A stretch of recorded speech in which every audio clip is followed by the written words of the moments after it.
నిజంగా చెప్తున్నానండి. 'భరణి శంకర్' గారు అనవసరంగా తీసేశారు ఈ టాస్క్‌లో. Hi friends. నిజంగా చెప్తున్నానండి. 'రీతూ చౌదరిని' ఎలిమినేట్ చేసి బయటికి పంపించేయాలి. 'రీతూ చౌదరినే' కాదు, 'మర్యాద మనీష్' గారిని, 'ప్రియా' గారిని, 'దమ్ము శ్రీజ' గారిని ముందు ఎలిమినేట్ చేసి పంపించేయాలి. ఏంటంటే నెక్స్ట్ కెప్టెన్సీ పోటీదారులు ఎవరు అని చెప్పేసి రంగు పడుద్ది అని చెప్పేసి అయితే టాస్క్ అయితే పెడతారనమాట. దీంట్లో మనకి డిమాండ్ పవన్, అలాగే మనకి భరణి శంకర్ గారు, ఇమాన్యుయల్ గారు, మర్యాద మనీష్ గారు ఆడుతారనమాట. దీంట్లోని మన సంచాలకులు మనకొచ్చేసరికి మనకి ఇంకా రీతూ చౌదరి గారు.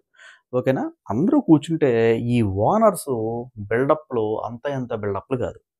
వాళ్ళు ఏదో గేమ్ ఆడుతున్నారు. ఫస్ట్ అందరూ కూడా వైట్ టీ షర్ట్స్ అయితే వేసుకుంటారనమాట. దీంట్లోని రీతూ చౌదరి గారు పేపర్‌లో కాకుండా సంచాలక్ రూల్స్ 100 చెప్తది.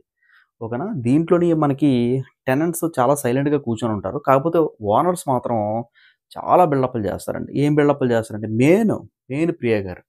తోసేయి, ఎత్తేయి, ఆ అటెండెన్స్‌ని బయటికి తోసేయి, ఆ రెడ్ లైన్ తోసేయి అని చెప్పేసి ఎందుకు ఆ ఓవర్ బిల్డప్‌లు నాకు అర్థం కాదు.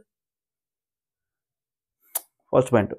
నెక్స్ట్ ఏంటంటే మన మర్యాద మనీష్ గారు అక్కడ ప్లేట్స్ పెడతారనమాట. చుట్టూ 4 పక్కల 4 ప్లేట్స్ అనమాట. 2 ఎర్ర పెయింట్లు, ఎనకాల 2 ఎర్ర పెయింట్లు. స్టార్ట్ బజర్ మోగోగాలనే మన మనీష్ గాడు ఒక ఎర్ర ప్లేట్‌ని తన్నేస్తాడు. టప్పని తినేస్తే ఎర్ర ప్లేట్ పడిపోతది. పడిపోయిన తర్వాత ఏమవుద్దంటే మిగిలిన ప్లేట్స్‌తో 3 ప్లేట్స్‌తోని రంగు రాసుకుంటారు. దాంట్లోనే మర్యాద మనీష్ గారిది ఎక్కువ రంగు వచ్చేయడం వల్ల మర్యాద మనీష్ గారు ఔట్ అయిపోతారు. నెక్స్ట్ మనకి రెడ్ బనీన్స్ అయితే వేస్తారనమాట.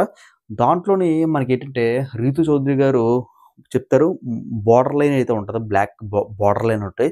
అది క్రాస్ చేయకూడదని చెప్పేసి చెప్తారనమాట. దీంట్లోనేంటంటే స్టాప్, స్టాప్, స్టాప్ అని 3 సార్లు అంటదంట మేడం గారు. అప్పుడు ఆగిపోవాలంట. నిజంగా చెప్తున్నానండి. 'భరణి శంకర్' గారు అనవసరంగా తీసేశారు ఈ టాస్క్‌లో. ఓకేనా? నెక్స్ట్ స్టార్ బ్రదర్ వచ్చేసరికి మనకింకా 'భరణి శంకర్' గారు, అలాగే మనకి ఇమాన్యుయల్, అలాగే డిమాండ్ పవన్ అయితే ఆడుతారనమాట. రీతూ గారు కావాలని జెప్పేసి మనకి 'భరణి శంకర్' గారిని తీసేసింది. ఈ ఓనర్స్ ఎవరైతే కూర్చున్నారో ఈవిడ మీద ప్రెషర్ పెట్టడం మొదలెట్టారనమాట. అదిగో లైన్ క్రాస్ చేసాడు, ఇదిగో లైన్ మెయిన్ ప్రియ గారు, దమ్ము శ్రీజ గారు. ఈళ్ళిద్దరి గొంతుకే ఇనపడుతుందనమాట. సో, ఆవిడ గూడా కన్‌ఫ్యూజ్ అయిపోయి స్టాప్, స్టాప్, స్టాప్ అనయితే అంటది 3 సార్లు. అయినా సరే మనోడు రంగు రాత్తూనే ఉంటాడు. రంగు ఏం రాయట్లేదు జస్ట్ ఇలాగ అంటాడంతే. దానికి ఆవిడ కోపమొచ్చేసి 'భరణి శంకర్' గారిని తోసేది బయటికి. తోసిన తర్వాత ఇంకా మళ్ళీ గ్రీన్ షర్ట్స్ ఏస్తారు. పాజ్ అయితే అవుద్దనమాట. గ్రీన్ షర్ట్స్ అయితే ఏస్తారు. గ్రీన్ షర్ట్ ఏసిన తర్వాత మళ్ళీ మనకి ఇమాన్యుయల్ గారు, అలాగే మనకి డిమాండ్ పవన్. ఇంకెవరు గెలుస్తారు? డిమాండ్ పవన్ గెలుస్తారనమాట. ఓనర్స్ రెచ్చిపోతారు. టెనెంట్స్‌కి గొడవ టెనెంట్స్‌కి మధ్య తర్వాత వెంటనే మనకి సెలబ్రిటీస్‌కి వార్ జరిగిపోతుంది. అదేదో ఇంటర్నేషనల్ వార్ లాగా ఏదో బిల్డప్‌లేంటి ఓనర్సు. దీంట్లోని నిబ్బా నిబ్బి పిల్లలుంటారు. ఇద్దరు రాక్షసుల పిల్లలు. ఏటి ఇది చిన్నప్పుడు మన ప్రేతాత్మ, ఆత్మలాగా ఏంది నిబ్బాయాసాలో నాకేం అర్థం కావట్లేదు స్వామి.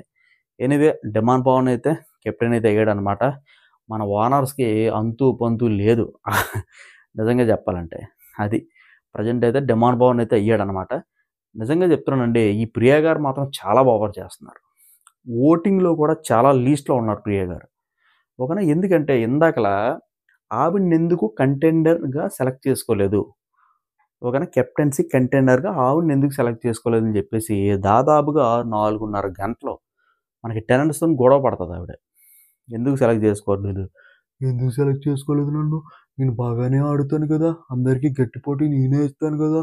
నేనేం తప్పు చేశానంటే రీతూ చౌదరి గారు మాత్రం మనకి టెనెంట్స్‌కి సపోర్ట్ అసలు చేయదు. ఓనర్స్‌కే సపోర్ట్ చేస్తదావిడ. అదనమాట. ప్రెజెంట్ అయితే ఆ విధంగా అయితే నడుస్తుంది. అది. ఫ్రెండ్స్ లైక్ చేయండి. అలాగే సబ్స్క్రైబ్ చేసుకోకపోతే సబ్స్క్రైబ్ చేసుకోండి.